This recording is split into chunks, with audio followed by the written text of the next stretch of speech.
महाराष्ट्राच्या मानानं हा विशेष अवतार मानला जातो. कारण भगवान श्रीकृष्णानं जो अवतार घेतला तो भगवंतानं किंवा भगवंतानं जे आतापर्यंत अवतार घेतलेले ते अवतार अनेक जरी असले, अवताराच्या राशी तो हा उभा विटेवरी अवतार अनेक आहेत भगवंताचे. किंवा ज्ञानेश्वर महाराज म्हणले अनंत अवतार घेसी भक्ताकार. या भक्तासाठी अनंत अवतार घेतलेले आहेत. मला फक्त त्या अनंत शब्द घ्यायचा आहे त्यातला. अनंत अवतार भक्तासाठी भगवंताने घेतलेले आहेत. पण हे अनंत अवतार घेत असताना ते अवतार 6 विभागामध्ये विभागलेले आहेत. फक्त 6 विभागात. कोणकोणते अवतार आहेत तर अंश अवतार आहे, अंशांश अवतार आहे, कली अवतार आहे, आवेश अवतार आहे, पूर्ण अवतार आहे आणि 6वा परिपूर्ण अवतार आहे. या 6 प्रकारामध्ये भगवंताने अवतार घेतलेले आहेत. आणि ज्यांचा आज आपण प्रकट दिन साजरे करतो आहोत तो अवतार भगवंताचा कसा आहे? परिपूर्ण अवतार आहे. प्रभू रामचंद्राचा अवतार पूर्ण होता, परंतु तिथं भगवंताला स्वातंत्र्य नव्हतं. जिथं स्वातंत्र्य नसतं तिथं आपण परिपूर्ण अवतार म्हणू शकत नाही. प्रभू रामचंद्राचा अवतार पूर्ण होता पण परिपूर्ण नव्हता. परंतु भगवान गोपाळकृष्णाचा अवतार जर आपण बघितला तर तो मात्र परिपूर्ण आहे. आपण जर थोडस कंपॅरिझन केलं प्रभू रामचंद्राच्या अवताराशी आणि भगवान श्रीकृष्णाच्या अवताराशी जर आपण थोडस साधर्म्य त्याच्यामध्ये काय बघायचा प्रयत्न केला तर प्रभू रामचंद्राचा अवतार हा दिवसा 12 वाजता आहे आणि भगवान श्रीकृष्णाचा अवतार हा रात्री 12 वाजता. 12चा काही संबंध नसते बरं का. तो मध्यान्ह काळ आहे आणि हा दुसरा प्रहर आहे. हा प्रहर कुठला आहे? दुसरा प्रहर आहे. पण एक सहज जर आपण म्हणून गेलो तो प्रभू रामचंद्राचा अवतार हा दिवसाचा आहे आणि भगवान श्रीकृष्णाचा अवतार हा रात्रीचा आहे. प्रभू रामचंद्राचा अवतार हा उन्हाळ्यातला आहे आणि भगवान श्रीकृष्णाचा अवतार हा पावसाळ्यातला आहे. भगवान प्रभू रामचंद्राचा अवतार हा राजवाड्यातला आहे आणि भगवान श्रीकृष्णाचा अवतार कुठला आहे? बंदीखान्यातला आहे. हा फरक आहे. भगवंत दोन्ही ठिकाणी अवताराला आले, ते काय जन्माला आलेले नाही. अनेक अर्थाने आपल्याला फरक पाहायला मिळतो. प्रभू रामचंद्राच्या अवतारामध्ये प्रभू रामचंद्राला काही बंधन होती. एक वचनी, एक पत्नी, एक बाणी. गोपाळ कृष्णाच्या अवतारामध्ये तसं काही दिसत नाही. धड कधी वचनावरती भगवान श्रीकृष्ण स्थिर राहिला नाही, कधी आपल्या बाणावरती म्हणजे वचनावरती राहिला नाही. भगवान श्रीकृष्णानं तत्व देखील सोडून दिली आणि बायकांच्या बाबतीत तर बोलायलाच नको. मोजताच येणार नाही. त्या 16,108 मी आपलं शिकवत एका मुलाला म्हटलं आणि वर्गातच म्हटलं परत भगवान श्रीकृष्णाला 16,108 बायका होत्या. म्हणलं जरा 16,108 लिहून दाखव आकड्यामध्ये. त्याने मला अक्षरामध्ये लिहून दाखवलं. त्याला किती आकडे द्यायचे ती कळालंच नाही. एवढ्या बायका असून जगद्गुरु तुकोबाराय म्हणता तुका म्हणे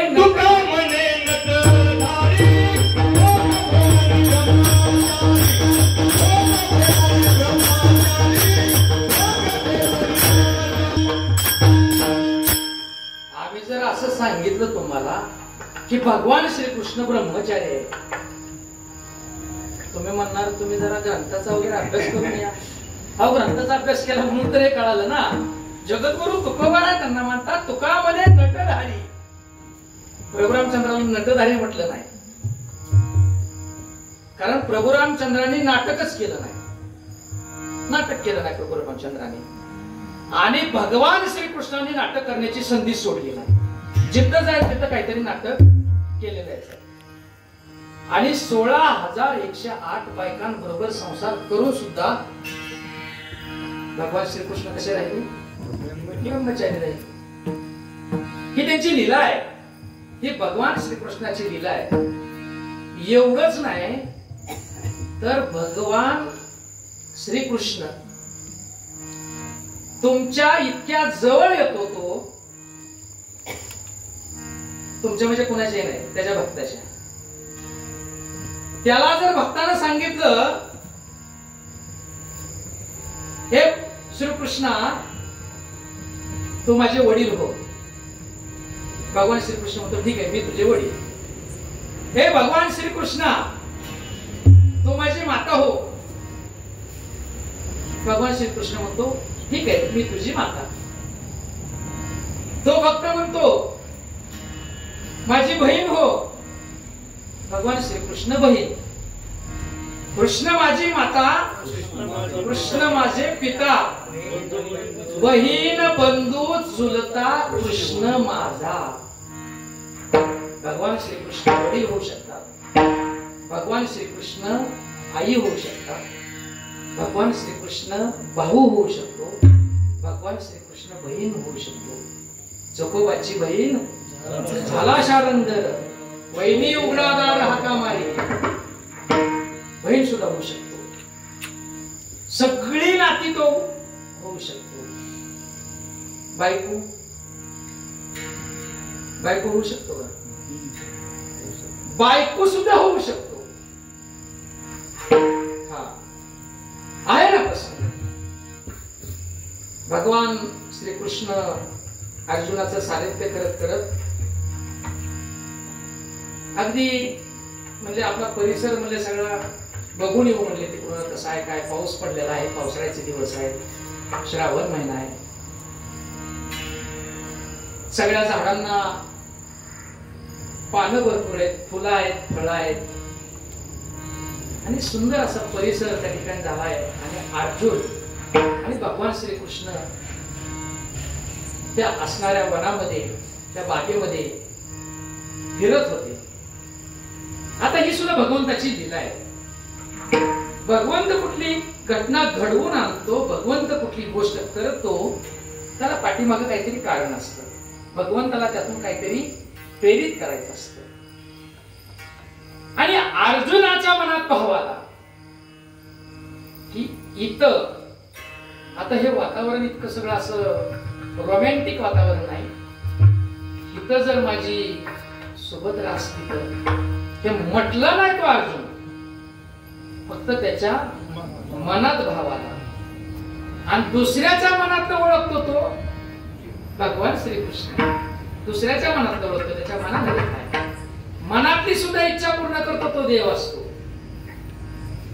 देवाने लगेच तिथून, कारण ते इतकं भ्रमित झालं अर्जुन त्या वातावरणाला बघून, देवानं तिथून लगेच काढता पाय घेतला, लगेच रूप पालटलं नटधारी आणि सुंदर असा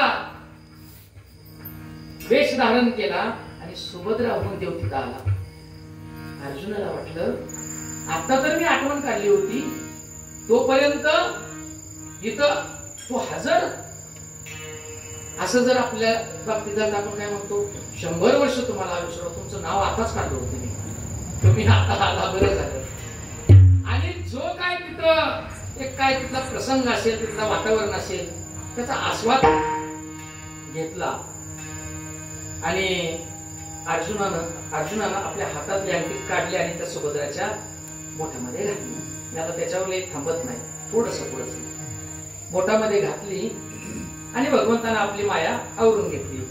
थोडस पलीकडच्या बाजूला गेले आणि भगवंतानं असणारं सुभद्राचं जे काय वेश होता तो वेश टाकून दिला आणि लगेच भगवान श्रीकृष्ण स्वरूपामध्ये, अर्जुना आवरलं का तुझं?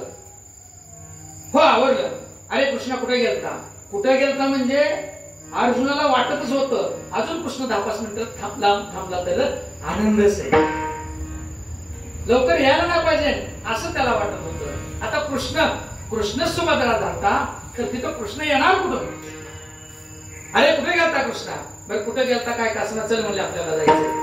आणि अर्जुनाचं साधे करत करत तो भगवंत त्या अर्जुनाला बसवून, पण अर्जुनाचं मात्र चित्त सगळं त्या सुभद्रेबरोबर जे काय वनामध्ये त्याने काय गप्पा गोष्टी केल्या त्याच्यामध्ये तो विरून गेलेला होता. आणि भगवान श्रीकृष्ण अर्जुनाशी काहीतरी संवाद साधत होते.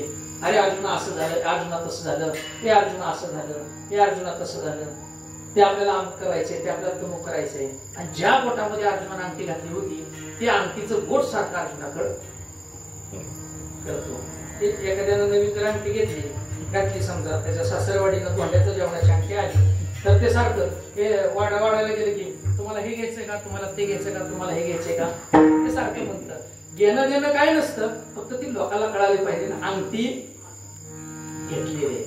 मग कोणीतरी विचारावं अंगठी केली वाटतं, मग ती पुढे जात नाही, तिथंच थांबतात. मग त्या अंगठीचा इतिहास सगळा, मग ते भगवान श्रीकृष्ण सारखं त्याला बोट दावायचं पुढं, आणि न कळत अर्जुनाचं लक्ष त्या बोटाकडे गेलं. आणि मगाशी मी सुभद्राला अंगठी दिलेली होती, ही अंगठी तुझ्या हातामध्ये, देवाच्या हातामध्ये कसं काय? सुभद्रा जाताना सुभद्रानं पाडली तर नाही ना खाली अंगठी, आणि देवाला सापडली. अर्जुन पहिलं रथातनं उतरला आणि सुभद्राच्या महालात गेला. हे सुभद्रा, मी तुला दिलेली अंगठी कुठे? तसली अंगठी. आणि मग अर्जुनाच्या लक्षात आलं, आणि मग देवाच्या चरणावरती नतमस्तक अर्जुनाला, देवा फक्त माझ्या मनामध्ये भाव आलता की इथं फक्त सुभद्रा असायला पाहिजे होती. देवा ती सुद्धा इच्छा तू पूर्ण केली. शुद्ध ज्याचा भाव झाला दुरी नाही देवाच्या, दुरी नाही भाव झाला, दुरी नाही देवाच्या, दुरी नाही देवाच्या, दुरी नाही देवाच्या. शुद्ध ज्याचा भाव झाला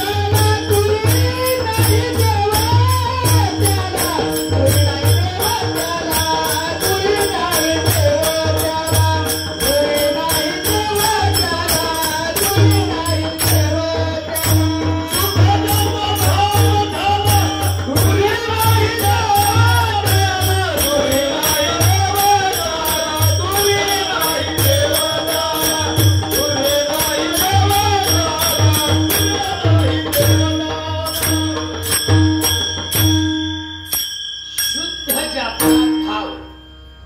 त्याला देव दूर नाही. आपण पंढरपूरला जातो किंवा आपण कुठल्याही देवाला जातो, फक्त त्या देवाला जाणाऱ्या माणसाला, म्हणजे आपल्या सगळ्यांना सुद्धा असा प्रश्न विचारायचा की तुम्ही कुठल्या देवाला गेला? नाही म्हणजे आम्ही पंढरपूरला गेलो. म्हणजे तुम्हाला पांडुरंग भेटला का? प्रत्येकाचं उत्तर काय विचारायचं? प्रत्येकाचं उत्तर काय? नाही भेटला. मग गेलता कशाला पंढरपूरला? आम्ही जर असं ठरवलं की आम्ही पंढरपूरला गेलो पण आम्हाला विठोबा दर्शन देणार. आता बरीच महाराज लोक जुने मोठे मोठे कीर्तनकार सांगतात, आम्ही म्हणले दिवसाला 3-3 कीर्तन केली, ज्ञानेश्वरी पाठ केली, गाथा पाठ केला, देव भेटायचा तर सोडून द्या, देव आमच्या स्वप्नात सुद्धा नाही. मी त्यांच्याबद्दल काय म्हणणार नाही, पण तुम्ही जर असं ठरवलं की देव आम्हाला भेटणार नाही आणि देव आमच्या स्वप्नात येणार नाही, तर देव येणारच नाही. तुम्ही म्हणा ना, इथं पंढरीचा पांडुरंग, इथं जेथे कीर्तनाची जागा तेथे पांडुरंग उभा आहे. हे कशासाठी जगद्गुरु तुकोबारायाने लिहून ठेवले? आमचा विश्वास पाहिजे त्या वचनावरती, आमचा विश्वास पाहिजे ज्ञानेश्वरीवरती, आमचा विश्वास पाहिजे गाथ्यावरती. गाथ्यातल्या अभंगाचा, प्रत्येक अभंगाचा एक शब्द सुद्धा खोटा होऊ शकत नाही. विश्वास पाहिजे, आणि ज्याचा विश्वास आहे, विश्वास तो करी स्वामीवरी सत्ता. ज्यांच्यावर, ज्यांचा भगवंतावरती विश्वास आहे, तुम्ही बघा, तुम्हाला सांगतो, तुम्ही पंढरपूरला बरेच जण गेले, सगळे गेलेले, पण तुम्ही पंढरपूरच्या त्या पांडुरंगाच्या पायावरती नतमस्तक झाल्यानंतर देवाची स्थिती कशी असते? देवाची स्थिती कशी असते? अशी उभा राहिलेलीच आहे ना. समचरण दृष्टी विटेवरी साधी, ही भगवंताची स्थिती आहे बरं का. हा भगवंत आलत नाही, फक्त त्याची नजर त्या भक्ताच्या पायावर, भक्ताच्या म्हणजे आपल्या पायावर, ते म्हणजे भक्त तिथं येईल त्याला आशीर्वाद देण्यासाठी, एवढंच. कटेवरती हात आहे, एकदम ताट आहे भगवंत बरं का, ताट उभा राहिला. पण हे जर आपल्या बाबतीत, पण जगद्गुरु तुकोबाराय, विश्वमाऊली ज्ञानेश्वर महाराज, लडिवाळ नामदेव महाराज, लडिवाळ भक्त तो भगवंताचा, संत शिरोमणी सावता महाराज, संत शिरोमणी गोरोबा काका, संत जनाबाई, संत मुक्ताई, ही सगळी संत लोक गेली की देव असा ताट उभा राहत नाही.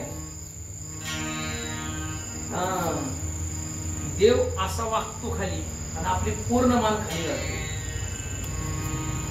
देवाला लाज वाटते. देवाला ही जर मंडळी दर्शनाला आली, देवाला लाज वाटते. देव शर्मेला मान खाली घालतो. देव म्हणतो की ही सर्व संत मंडळी माझे नाम घेतात, माझं गुणगान गातात, आजपर्यंत मी त्याला काही देऊ शकलो नाही. आपल्याला कुणाच्या तरी ऋणातनं मुक्त व्हायचंय ना. या भक्तांना आपण काहीतरी दिलं पाहिजे ना.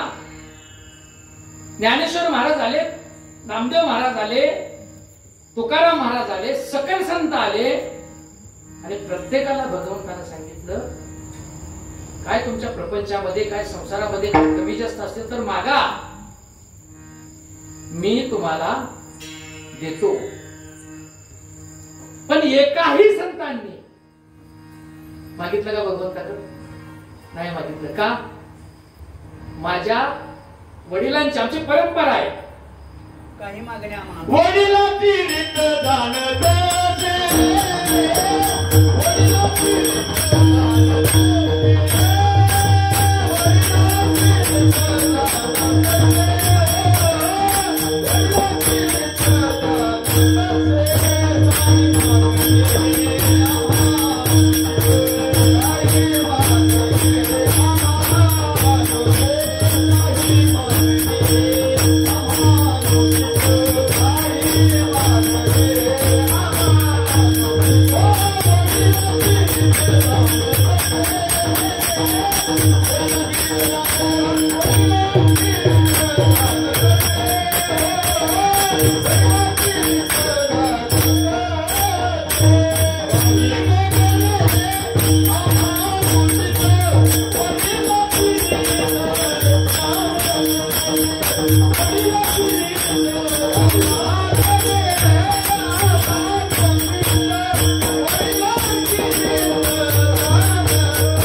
आमच्या बाप जन्मात आम्ही कधी मागितलं नाही.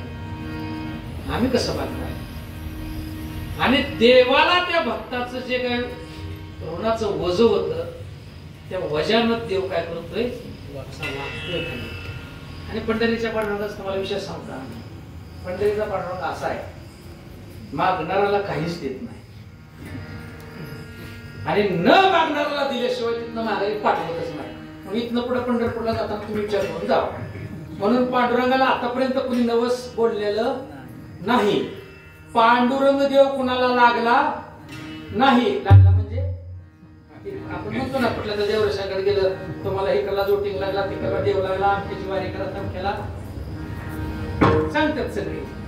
पण पांडुरंगाचा इतके देवऋषी झाले, पण पांडुरंग कोणाला काय लागलेला नाही. पांडुरंग कोणाला काढून दिला नाही आणि पांडुरंगाला कुणी नवस देखील बोलत नाही. आणि बोललेला काय पूर्ण होईल? किंवा पांडुरंगाला जाताना आपल्याला कधी नारळ फोडावं सुद्धा नाही. नारळाची निर्मितीच कशासाठी? देवाला फोडायसाठीच आहे ना. नारळ देवाला फोडलाच पाहिजे. पांडुरंगाला कोण नारळ फोडतं का?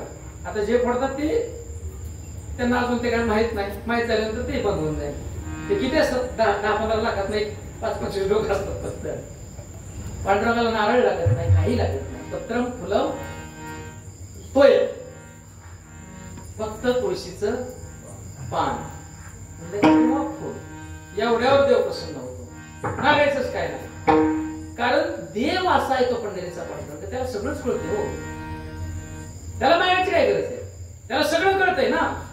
त्याच्यामुळे देवाला मागण्याची काय आवश्यकता नाही. म्हणून तो पंढरीचा पांडुरंग आहे. त्या भगवंताला सगळं, या सगळ्या भगवंताच्या लीला आहे. या संतांनी त्या देवाला मोठा केला.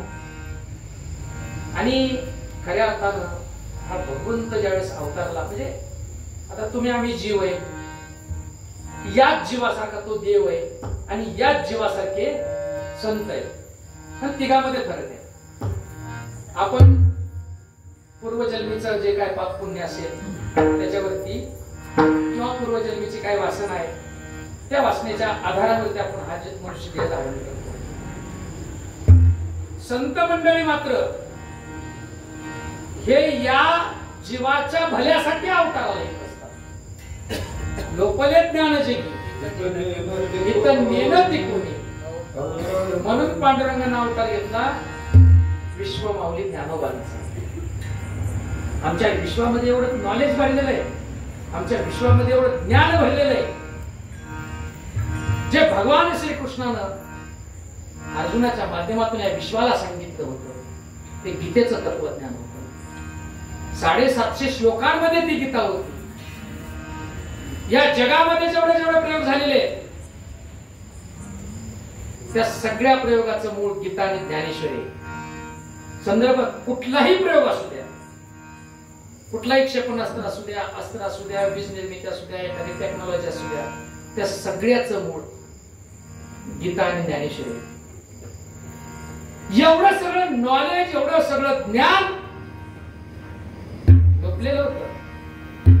गीतेसारखा ग्रंथ सर्वसामान्य माणसाला, सर्वसामान्य जीवाला समजत नव्हता. ते पंढरीच्या पांडुरंगाला, भगवान श्रीकृष्णाला, भगवान विष्णूला समजलं आणि त्यांनी या महाराष्ट्रामध्ये 750 वर्षापूर्वी क्रांती केली आणि विठ्ठल पंत आणि रुक्माई यांच्या पोटी ही 4 भावंड जन्माला आली. अगदी जन्माला यायच्या आधीपासून त्यांचे हाल आहेत आणि त्याचा जन्मच गावाच्या बाहेर झाला. गावात हाकलून दिलेलं होतं. विठ्ठल पंतांना तुम्ही संन्यास घेऊन पुन्हा प्रपंचामध्ये आला, हे आमच्या परमार्थाला लागलेलं गालबोट आहे. म्हणून त्यावेळेच्या असणाऱ्या तिथल्या अधिकारी माणसानं त्यांना गावाच्या बाहेर काढलं, घराच्या बाहेर काढलं आणि 4 भावंड झाल्यानंतर तो इतका त्रास त्यांना दिला. हे भगवंताचं चरित्र आहे बरं का, हे माऊलींचं सुद्धा चरित्र. त्याच्यामध्ये कसं असतं, संत ज्या मार्गाने गेले त्या मार्गाने आपल्याला जायचं असतं. समाजामधला एकही व्यक्ती असा नाही की ज्यांना ज्ञानेश्वर महाराजांनी इतका त्रास झाला, ज्यांना तुकोबारांनी इतका त्रास झाला, किंवा ज्यांना सकल संतांना जेवढा त्रास झाला तेवढा त्रास कुणालाच झालेला नाही. अगदी आर्थिक परिस्थितीमध्ये असेल, आता जगद्गुरु तुकोबारांची खूप मोठी परिस्थिती होती, परंतु त्यांनी असं जीवन जगून दाखवलं की सगळ्याला दान केलं आणि गरीब सुद्धा परमार्थामध्ये आपलं बस्तान बसवू शकतो, हे तुकोबारांनी दाखवून दिलेलं आहे. हे संतांनी जगाला दाखवून दिले. आम्ही वैकुंठवासी आलो याची कारणासी, याची कारणासी. कोणतं कारण? बुडत हे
जनसमुदाय तो बुडतोय, बुडायला लागलेला आहे. त्याला तारण्यासारखं या विश्वामध्ये खूप मोठं ज्ञान आहे. हे साधू संतांना, विशेषतः संतांना भावलं नाही म्हणून त्याने अवतार घेतला. पुढं ते हे जन न देखावे डोळा येतो कळवळा म्हणून या. आम्ही अवताराला कशाला? झाडू संतांचे मार्ग, झाडू संतांचे मार्ग,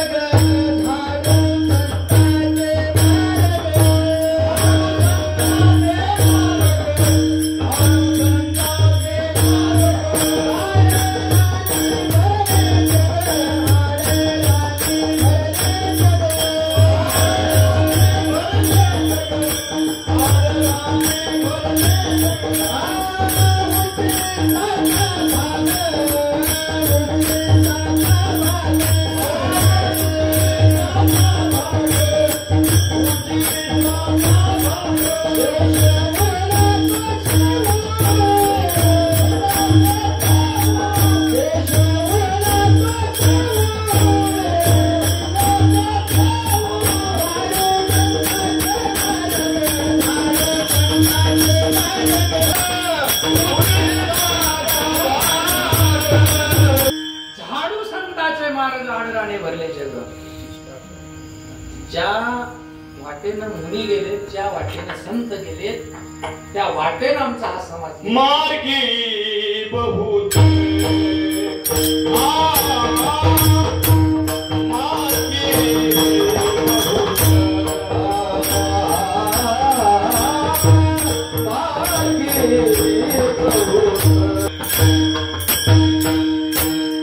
हे संतांच्या अवताराचं प्रयोजन आहे. तुम्हाला सांगतो की सहज एखादा धडा, एखादी कविता एखाद्या विद्यार्थ्याला जर वाचायला लावली, त्यानं 4-4 वेळा पाठ केले, महिना पाठ केली, तरी ती पाठ होत नाही. परंतु एखादा अशिक्षित आहे, अक्षराचं ज्ञान नाही, अक्षराची ओळख नाही, असा एखादा व्यक्ती आळंदीला जावा, ज्ञानेश्वर महाराजांच्या समाधीवरती नतमस्तक व्हावा, ज्ञानेश्वरीचा ग्रंथ घ्यावा आणि आजान वृक्षाच्या त्या वृक्षाखाली त्या ज्ञानेश्वरी वाचण्यासाठी बसावा. वाचायलाच येत नाही, शाळेत पहिलीतच गेला नाही, अक्षरच ओळख नाही, अ कशाला म्हणायचं, आ कशाला म्हणायचं, ब कशाला म्हणायचं, क कशाला म्हणायचं, हे त्याला माहितीच नाही. आणि त्यानं ज्ञानेश्वरी वाचायला बसावं, हे कुठं तत्वात बसतंय का? ज्याला वाचायलाच येत नाही त्याला वाचायला बसवलं. ज्ञानेश्वर महाराजांची कृपा ज्याच्यावर होते ना, हे काय भाकड कथा नाही, ही काय अंधश्रद्धा नाही. प्रयोग करून बघा. आपण कितीही पाप करू द्या, त्याला सुद्धा हे फळ त्याला सुद्धा मिळतं, फक्त भावानं जा. ज्याला वाचा येत नाही ना, त्याने ज्ञानेश्वरीचा ग्रंथ उडावा आणि फक्त ओव्यावरून बोट फिरवावी. अहो, 1-2 महिन्यामध्ये त्या सगळ्या ओव्या तोंडपाठ झाले त्यांच्या. ही ज्ञानेश्वर महाराजांची कृपा आहे. एवढी कृपा. ज्ञान होय मुडा, ज्ञान होय अज्ञानाशी. अज्ञानाला सुद्धा काय होतंय, आणि ते मुडाचं बी काहीतरी आहे की ते ज्ञान होय मुडा, अति मूर्ख त्या दगडा. ज्ञान होय मुडा, अति मूर्ख त्या. दुसरं मूर्ख म्हटलंय का? त्याला अतिचं विशेषण लावलंय. अति मूर्खाला सुद्धा वाचील जो कोणी जणी त्याशी बोटा. लक्षात घ्या. जनाबाईला वर्णन केलेलं ते सगळं. एवढा अधिकार आहे संतांचा. बघा तुम्ही, त्याचं पाठ झाले, काय नाही उद्या, अक्षर ओळख काय नाही नसू द्या, उत्तम कीर्तनकार होत आहेत तयार, उत्तम मृदंगाचार्य होत आहेत, उत्तम हार्मोनियम वादक आहेत, उत्तम गायक आहेत. हे सगळं माऊलींच्या कृपेने आहे. संतांचा अवतार त्याच्यासाठी. लक्षात घ्या. आणि देवाचा अवतार कशासाठी? देवाचा अवतार कशासाठी मी तुम्हाला देतो समजा.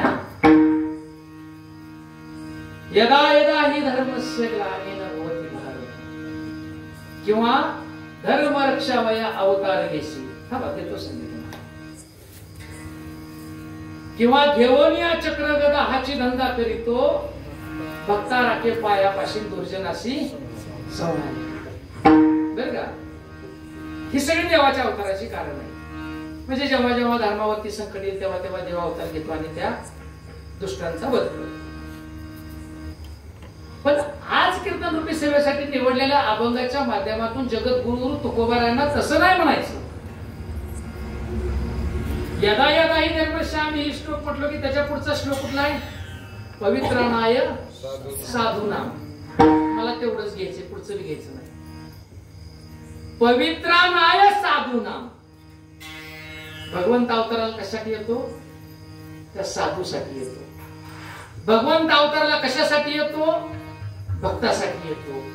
अहो भगवंत अवताराला दुष्टांचा वध करण्यासाठीच फक्त येतात असं नाही. तो भगवंत अवताराला येतो आमच्यासाठी अभंगाचं पहिलं चरण. आम्हासाठी अवतार